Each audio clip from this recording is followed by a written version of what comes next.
NH-24 यानी Delhi Lucknow national highway. उस highway पर सुनसान एरिया में एक लाल रंग की बैग पड़ी थी। जो मुसाफिर उधर से आ रहे थे, जा रहे थे, उनकी किसी न किसी की नज़र उस पर पड़ रही थी, लेकिन कोई ध्यान नहीं दे रहा था। फिर अचानक पीसीआर पर एक कॉल जाता है कि इस हाईवे पर, नेशनल हाईवे पर एक लाल रंग की सूटकेस बैग पड़ी है। अब पुलिस को जब ये सूचना मिलती है तो पुलिस मौका वारदात पर वहां पहुंच जाती है और उस सूटकेस को वहां पे खंगाला जाता है, खोला जाता है। उसमें से जो निकलता है वो एक लड़की की लाश होती है। लगभग 25 से 27 साल के बीच की उस लड़की की लाश थी। उस हाईवे पर हजारों गाड़ियां आती जाती हैं दिन भर में। अब उस सूटकेस का पता लगाना बड़ा ही मुश्किल काम था पुलिस वालों के लिए। बहुत ही डिफिकल्ट टास्क था कि उस सूटकेस का पता कैसे लगाया जाए। उस जो लड़की की डेड बॉडी थी उसका चेहरा भी एकदम से बुरी तरह से क्षतिग्रस्त था, बिगड़ा हुआ था। तो ये पुलिस वालों के लिए बहुत बड़ी चुनौती थी कि इसका पता कैसे लगाया जाए।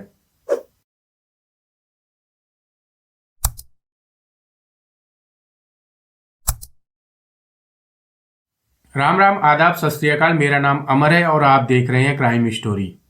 दिल्ली लखनऊ नेशनल हाईवे पर जिसने सफर किया होगा उसको पता होगा कि कितना सुनसान एरिया है। पास में जैसे जंगलों की तरह इतना ज्यादा मतलब सुनसान एरिया है कि आप अगर उस पे सफर किए होंगे तो आपको पता होगा।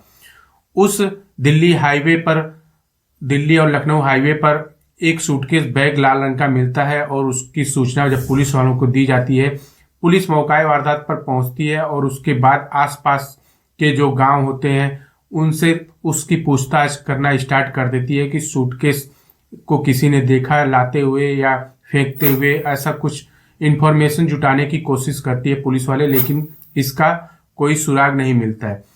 अब सूटकेस भारी था। सूटकेस को जब पुलिस वालों ने देखा तो समझ गए इसमें हो न हो डेड बॉडी ही होगी। अमूमन उस हाईवे पर, दिल्ली लखनऊ हाईवे पर अक्सर डेड बॉडी वगैरह फेंका हुआ मिल जाता है। सुनसान एरिया होने की वजह से लोग मर्डर करके उस एरिया में डेड बॉडी को फेंक देते हैं। बहुत सारी डेड बॉडी, हमेशा साल भर में 10, 12, 15 डेड बॉडी वहां पे मिल जाती है पुलिस वालों के हिसाब से।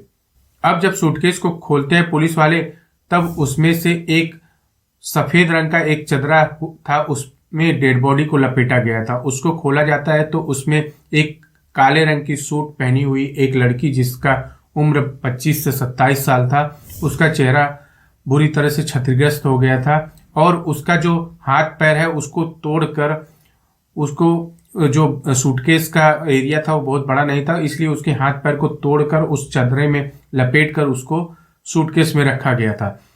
अब पुलिस वाले जब इसकी लाश को देखते हैं तो वो सोचते हैं कि आसपास थानों पर इसकी सूचना देते हैं कि कोई गुमशुदगी की रिपोर्ट वगैरह अगर लिखाई गई है तो शायद इससे पहचान हो पाए। लेकिन कहीं भी इसकी गुमशुदगी की रिपोर्ट नहीं लिखाई गई थी। कोई भी सुराग पुलिस वालों के हाथ नहीं आ रहा था। पुलिस वालों को मर्डर मिस्ट्री जो है सुलझानी थी। अब पुलिस वालों के सामने बहुत बड़ा टास्क था कि इसको कैसे सुलझाया जाए। पुलिस वालों ने नेशनल लेवल पर इसकी जांच करना की कोशिश की, तो इस हिसाब से बहुत सारे केस, मर्डर वगैरह का, गुमशुदगी का रिपोर्ट लिखाया गया था। ये बहुत बड़ा टास्क हो जाता है इतने लोगों का खंगालना। अब पुलिस ने निर्णय लिया कि उस हाईवे पर दिल्ली और हापुड़ के बीच में जिस एरिया में ये सूटकेस फेंका गया है, उससे जो टोल स्टार्ट होता है, जो वहां का टोल खत्म होता है, उस बीच में लगभग कितनी गाड़ियां 2-4 दिन में उनको ट्रेस करना है और उसके बाद कुछ रिजल्ट निकालना है। अब जो गाड़ियां निकल रही थी तो सीसीटीवी कैमरा टोल्स वगैरह पर लगे होते हैं, तो उसका मदद लिया जाता है।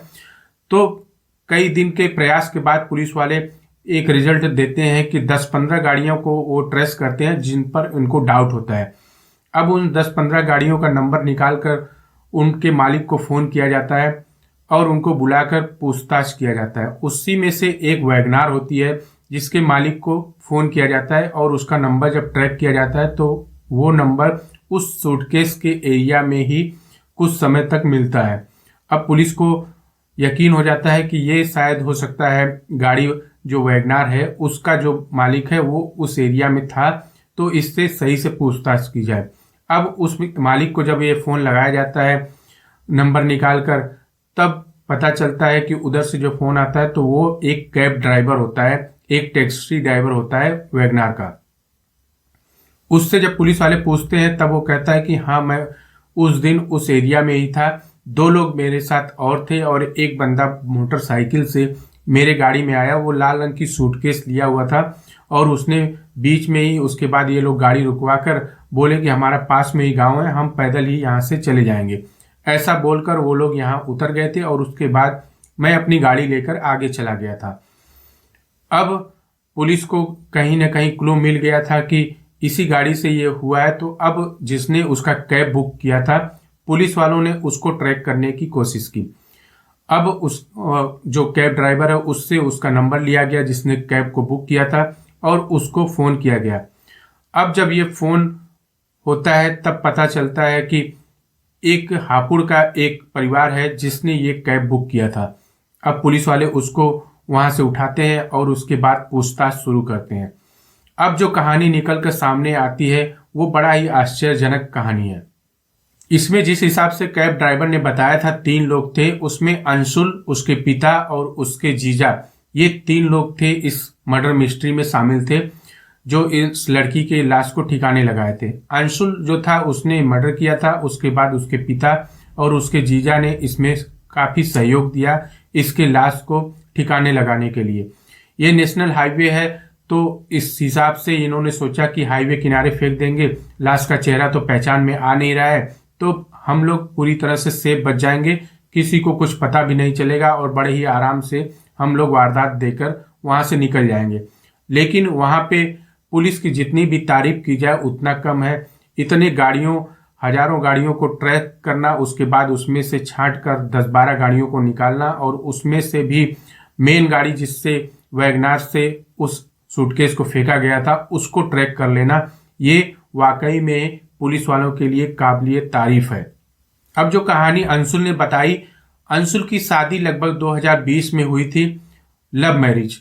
अब लव मैरिज करने जो शादी इसने की थी उसमें इसका भी परिवार खुश नहीं था और जो लड़की का परिवार है उसकी भी रजामंदी इस शादी में नहीं थी।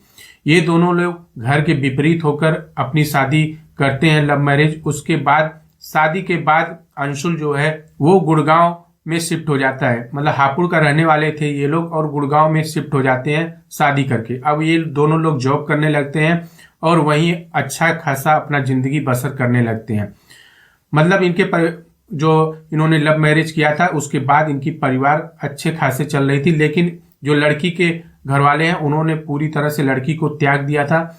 लेकिन जो अंशुल है लड़का, उसके परिवार वाले जो हैं वो कुछ दिन बाद अंशुल से बातचीत करने लगते हैं और उसके बाद इनका जो व्यवहार परिवार के प्रति था वो सब कुछ नॉर्मल होने लगा था, सब कुछ ठीक होने लगा था।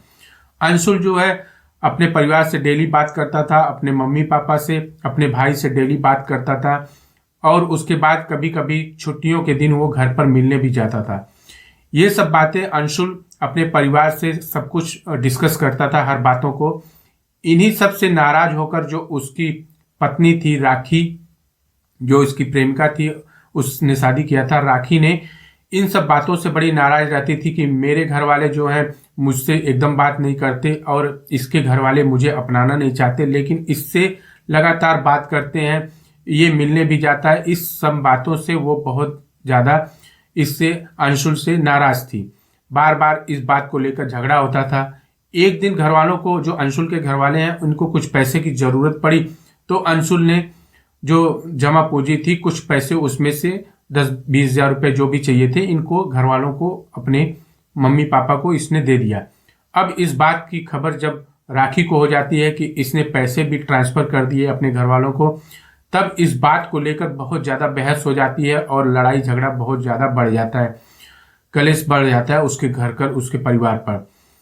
वाद विवाद, हार्ड टॉकिंग इतना ज्यादा हो जाता है कि अंशुल जो है गुस्से में आकर उसका गला दबा देता है और राखी वहीं ढेर हो जाती है। अब उसके बाद जब ये सारा वारदात हो जाता है तब अंशुल घबरा जाता है और घर वालों को फोन करता है कि इस तरह से लड़ाई झगड़ा हुआ था और उसके बाद ऐसी वारदात मेरे हाथों हो गई। घर वालों ने जब अंशुल की बात सुनी वैसे भी घर वालों को ये था कि जो इसकी बीबी है राखी वो पसंद नहीं थी, तो घर वालों ने बहुत ज़्यादा सीरियस नहीं लिया। बोला ठीक है, तुम ऐसा करो कि एक लाल रंग की सूटकेस बैग खरीद कर लेके आओ और उसमें जो है उसका डेड बॉडी को डालकर एक चदरे में लपेट कर उसके बाद उसको बाइक में बांध कर लेके हाईवे पर आओ। तब तक हम लोग भी एक गाड़ी बुक करके उस हाईवे पर पहुंचते हैं। ये सारा प्लान इन्होंने बना लिया। अब जो अंशुल है उसने सोचा कि अगर मैं मार्केट में जाऊंगा, गुड़गांव जैसे पॉश इलाके का मार्केट है, वहां से अगर मेन मार्केट से मैं सूटकेस खरीदूंगा तो कहीं ना कहीं फंस जाऊंगा। क्राइम वगैरह की स्टोरी वगैरह वीडियो वगैरह लोग देखते हैं तो इनको थोड़ा बहुत जो क्राइम करते हैं उन सबको अंदाजा होता है कि किस हिसाब से वारदात किया जाता है, लेकिन वो बाद में फंस जाते हैं। तो इसने अपने चेहरे को ढककर एक लोकल छोटे मार्केट में जाकर, जहां सीसीटीवी कैमरा ना हो, वैसी दुकान को उसने ट्रैक किया और वहां से एक सूटकेस बैग, लाल रंग का बड़ा सा बैग उसने खरीद कर लेकर आया।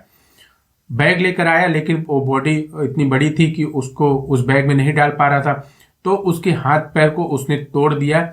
तोड़ने के बाद उसको एक वाइट कलर का सफेद रंग के चदरे में लपेट कर उसके बाद उस बैग में उसको डाल दिया और बराबर उसका चैन वगैरह बंद करके उसको अपने बाइक में जो है पीछे बांध दिया। उसके बाद वो बताए हुए जगह पर, जो इसके पिता ने और जीजा ने इसके बताया था कि इस जगह पर मैं मिलूंगा, उस जगह पर वो पहुंच गया। पहले से ही उस रास्ते पर उसके पिता और उसके जीजा एक जो है कैब लेकर आए हुए थे, वैगनार। उस वैगनार में आगे जाकर वो रुकवाते हैं और वो जो उनका लड़का है वो भी सूटकेस लेकर उसमें बैठ जाता है। अब ये तीनों लोग हाईवे पर निकल जाते हैं और सुनसान एरिया देखकर वहां पे हाईवे पर ये कैब को रुकवा लेते हैं और वहीं पर उस सूटकेस को उतारते हैं नीचे और सारे लोग नीचे उतरकर कैब वाले को वहां से छोड़ देते हैं। उसके बाद वहां सुनसान एरिया में उस सूटकेस को वहां फेंक कर उसके बाद ये लोग अपना और भी दूसरे इंतजाम से घर पहुंच जाते हैं।